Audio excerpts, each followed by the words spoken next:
Un padre de familia, un contador respetado. Me defino como un hombre normal. ¿Se considera una buena persona? Yo me considero que sí. Un hombre silencioso que iba a misa todos los domingos y tenía el hobby de barrer maniáticamente la vereda de su casa. Esa misma casa en donde mataba, secuestraba y torturaba, con ayuda de su familia y también con otra gente que reclutaba.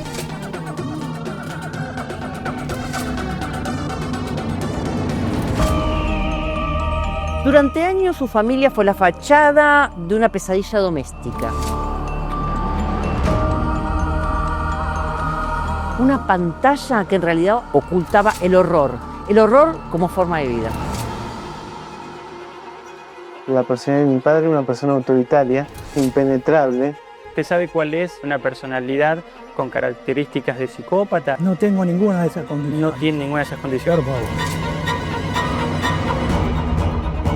Este es el perfil criminal de Arquímedes Rafael Pucho, jefe y cerebro de uno de los clanes más sangrientos de nuestro país. ¿Usted mató? Yo no maté nunca. Esa ¿Usted secuestró? tampoco secuestré.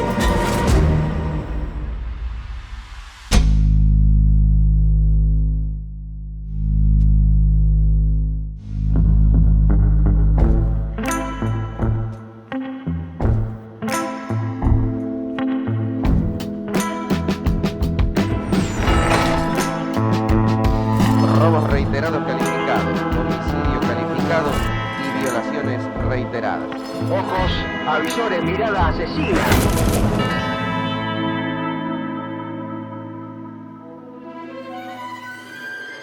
Nombre completo, Arquímedes Rafael Pucho. Años activo, 1982-1985. País de origen y actividad, Argentina. Delito, secuestro extorsivo, asesinato, asociación ilícita. Características psicológicas, psicopatía, frialdad extrema, personalidad autoritaria, pensamiento rígido, anulación emocional de los otros. Me defino como un hombre normal. Un hombre que ha luchado mucho en la vida y que estimo que el Señor me ha dado la posibilidad de llegar a esta suma de años que muchas veces no las creo. Arquímedes Pucho era un hombre de rituales. Antes de cada hecho, de cada golpe, reunía a toda la banda y brindaban con whisky. Además, para infundirles miedo, a cada uno les había regalado su ataúd exactamente con la medida de su cuerpo.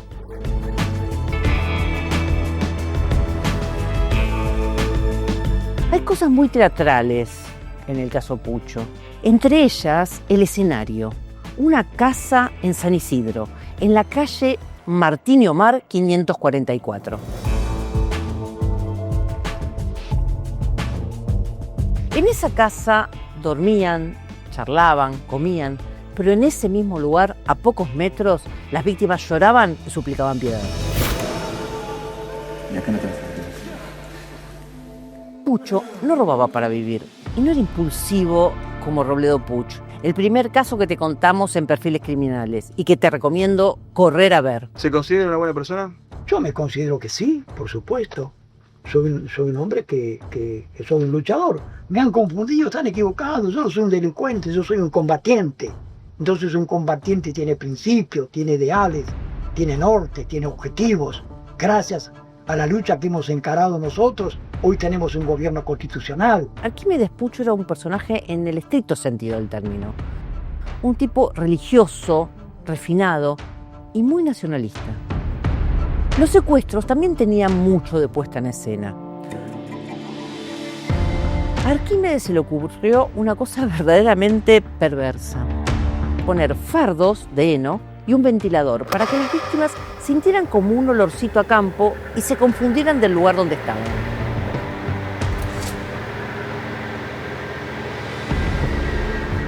El poder de Pucho venía del silencio de su familia. Lo más inquietante no es que participaran de los secuestros. Lo más inquietante era que callaran. Los propios hijos de Pucho quedaron encerrados en una lógica de terror y silencio.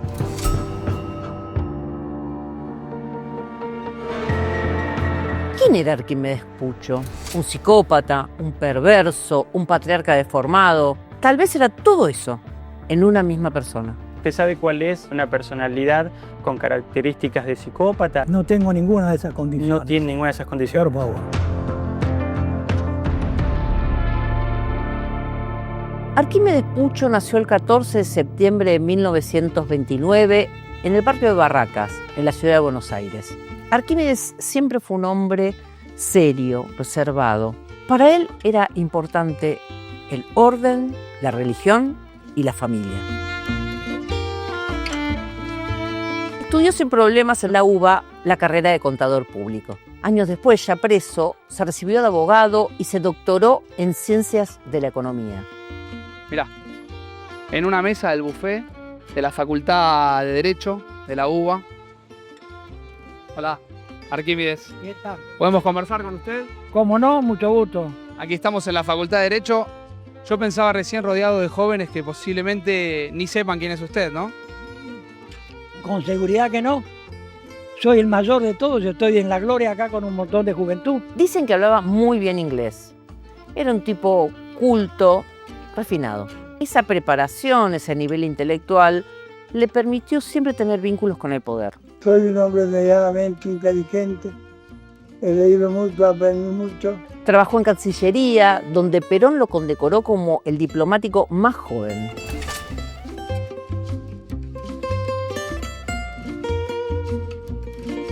Ese refinamiento de Pucho escondía en realidad un tipo siniestro. Incluso se lo vinculó con el Batallón 601 de Inteligencia, uno de los aparatos represivos más sangrientos de la última dictadura militar. Todo esto en los años 70. Para ese entonces ya llevaba varios años casado con Epifanía Ángeles Calvo, una profesora de contabilidad y matemáticas. Con ella tuvo 5 hijos. En 1972 se mudaron a la zona norte, primero a Casuso y luego a San Isidro, a una típica casona familiar. Los vecinos de Pucho lo conocían como el loco de la escoba, porque estaba todo el día barriendo la vereda. También le decían cucú, porque otra costumbre que tenía era asomarse permanentemente a la ventana. Mientras él barría y chusmeaba la calle, en su casa había gente secuestrada. ¿De los crímenes, de los secuestros, se arrepiente? No, yo no he hecho ningún tipo de secuestro. Nosotros hemos participado en la lucha armada, lamentablemente para sostener la legalidad en el país, que había sido usurpada por un grupo de antipatriotas que derrocaron un gobierno constitucional y mataron gente. Ya no me interesa más lo que pueda decir la gente. ¿No le interesa? Yo afronto las cosas porque la gente en definitiva habla porque tiene lengua. Pero la historia criminal de Pucho en realidad empezó varios años antes del primer secuestro familiar. Siguiendo con su carrera en el Estado, en 1973 movió contactos y llegó a ser, por poco tiempo, secretario de Deportes de la Municipalidad de Buenos Aires. Después pasó al Ministerio de Bienestar Social, que por ese entonces estaba a cargo de José López Rega y la AAA. Y al poco tiempo cayó preso por un secuestro, el de Enrique Pels, un alto ejecutivo de Bonafide.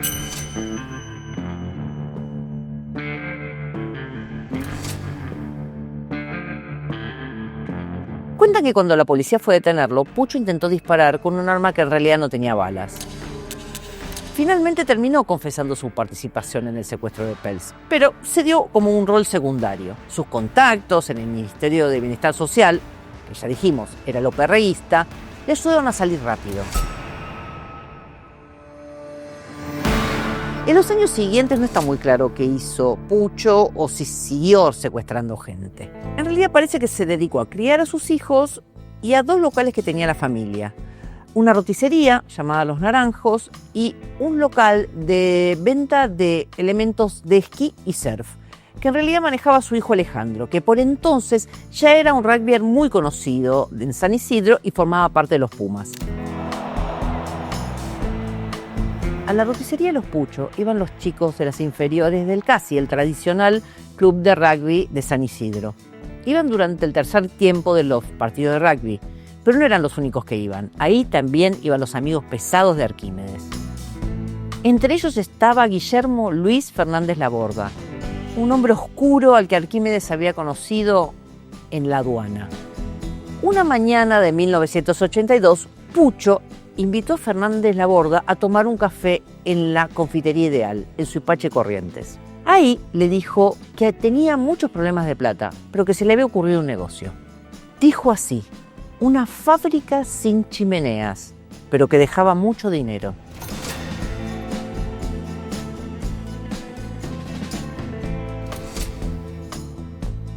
En la banda había 3 integrantes de la familia Pucho: Arquímedes como jefe y 2 de sus hijos, Alejandro y Daniel. A Daniel lo conocían como Maguila por su parecido con Maguila Gorila, un dibujito animado de los 60. Señor Pibes, es hora de mi postre. Y también había un par de cómplices externos: Laborda, Rodolfo Victoriano Franco, mejor conocido como el Coronel, Herculiano Vilca, Gustavo Contempomi y Roberto Oscar Díaz, el chofer de la banda. ¿Usted mató? Yo no maté nunca. Esa ¿Usted secuestró? tampoco secuestré. Arquímedes Pucho nunca apretó el gatillo, pero ordenó al menos el asesinato de 3 personas.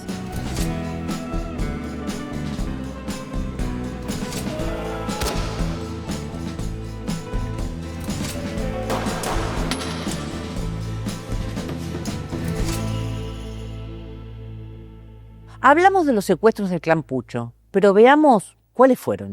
El 22 de julio de 1982 secuestraron a Ricardo Manuquian, de 23 años. Era un empresario joven conocido de la familia Pucho. Los Manuquian eran dueños de los supermercados Tanti, una cadena muy próspera de la zona norte. A Manuquian lo mantuvieron secuestrado varios días en la casa de San Isidro. La familia pagó el rescate, $250.000. Pero aún así, el 31 de julio de 1982 lo asesinaron. Ese primer secuestro no fue al azar, sino que marcó un patrón. Pucho siempre elegía como víctimas a conocidos, o porque eran amigos de sus hijos, o porque los conocía del club o del barrio.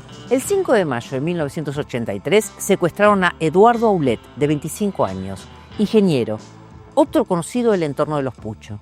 La familia Aulet también pagó el rescate, esta vez de $150.000. Sin embargo, nuevamente la víctima fue asesinada. A Eduardo lo mataron aproximadamente 2 semanas después del secuestro. El cuerpo fue hallado recién en 1987.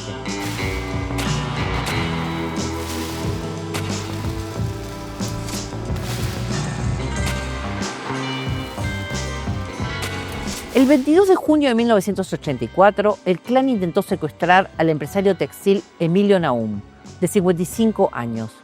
Pero él se resistió y fue asesinado en plena calle. Naum era dueño de una casa muy conocida de ropa masculina en ese entonces que se llamaba Mac Taylor. Este hecho comenzó a levantar sospechas sobre la banda. El 22 de julio de 1985 secuestraron a Nélida Bollini de Prado, de 60 años. Nélida era la viuda de un importante empresario. Los Puchos la mantuvieron cautiva en el sótano de la casa durante 32 días.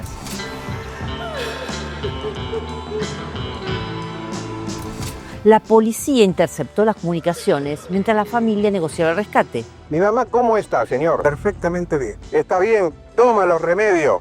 Toma los remedios, atendida, que le dan masaje una vez por día. Ajá. No tiene ningún problema.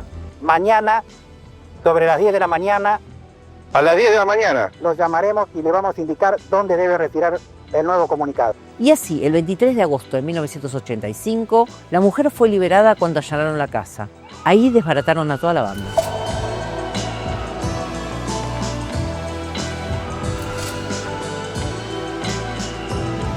Hable con el doctor Bianchi. Pero usted está, yo no tengo nada que hablar. No tengo nada que hablar.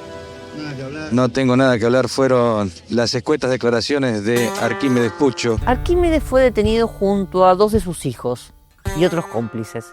Fueron condenados a prisión perpetua.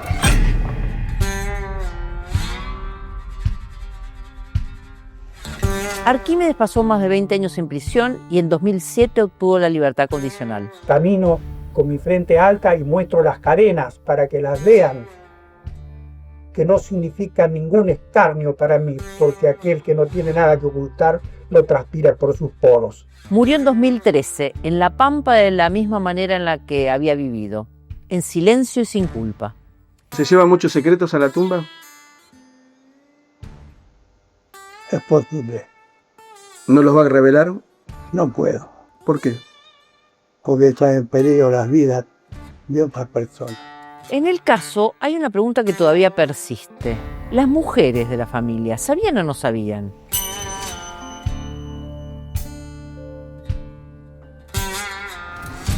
En estos momentos, personal de defraudaciones y estafas procede a abrir la puerta de la finca perteneciente a la familia Puccio. ¿Era posible que no se dieran cuenta que había un secuestrado en el sótano? ¿No le llamaba la atención la presencia de Fernández Laborda en distintos horarios dentro de la casa? ¿No notaron nada raro cuando se cocinaba y se desagotaba el balde con desechos en los baños de la casa? ¿Nadie se dio cuenta?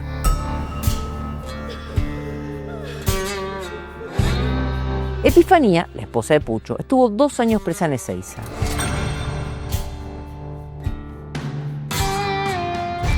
La jueza del caso, María Romilda Salvini de Cubría, siempre estuvo como medio convencida de que Epifanía sabía lo que pasaba en la casa. Pongamos un ejemplo. Manuquian, el primer secuestrado, estuvo atado de pies y manos 9 días dentro de la bañadera del baño de arriba de la casona. Está bien, Epifanía podía no saber lo que pasaba en el sótano de la casa, pero ¿podía ignorar lo que pasaba en el baño de la planta alta? La historia oficial, igual hay que decirlo, siempre las ubicó como víctimas de la locura de Arquímedes. La duda persiste, ¿podían ignorar lo que pasaba en esa casa? Que hubiera personas secuestradas en la casa que usted vivía, Sí.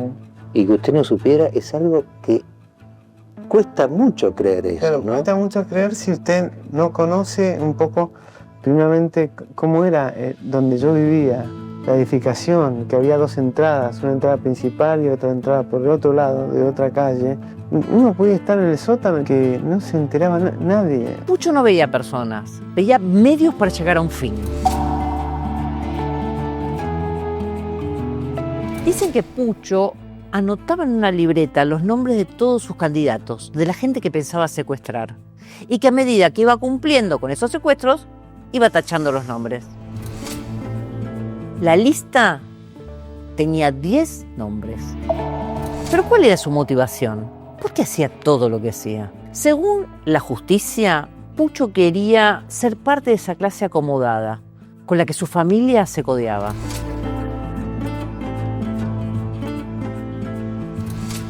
Pero tratándose de un psicópata, en realidad lo que quería Arquímedes Puccio era tener poder. Y el dinero de los secuestros le daba ese poder.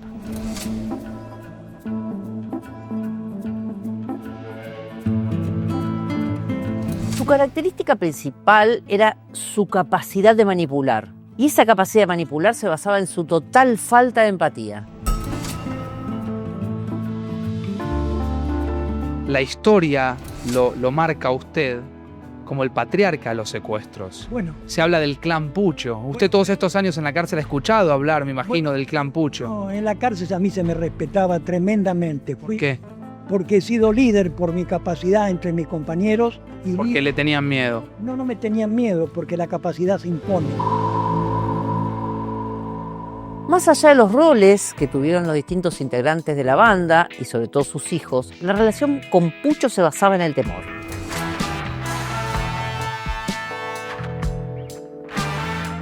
Era una especie de esclavitud psíquica que Puccio ejercía sobre sus hijos.